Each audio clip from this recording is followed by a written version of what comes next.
is, does temperature matter when you apply your pre-emergent? It does. It does. It does from a standpoint of extending the effectiveness of it, right? So you think about it, pre-emergent is going to stay in the soil, resident in the soil, depending on conditions, somewhere between 3 to 4 months. So what we want to do is you want to apply the pre-emergent prior to conditions, just before the conditions, whenever the weeds that we're trying to control are going to start to grow or germinate, right? It's a fancy way of saying they start to sprout and create a mess in our lawn, right?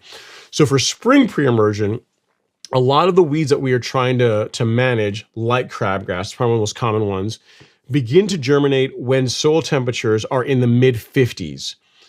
So what you would want, kind of as the name implies, the pre and pre-emergent, you want to apply it prior to the weeds emerging. So if we know that the weed we're trying to keep out of our lawn is crabgrass, and based on the research, crabgrass starts to grow when temperatures or soil temperatures are in the mid 50s.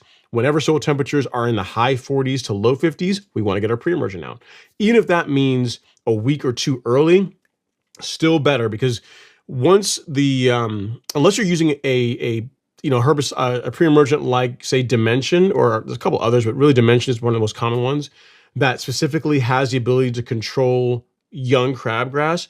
If you apply a pre-emergent after the weed has started growing in your lawn, the effectiveness is really going to be reduced. So the biggest thing I would tell you when it comes to pre-emergent for the spring anyway is before the average 5-day soil temps are in the mid 50s, and a little bit early is always better than a bit late.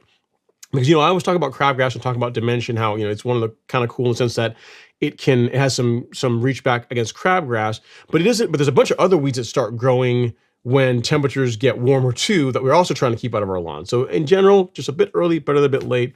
That advice is going to serve you well for getting the most out of your pre-emergent.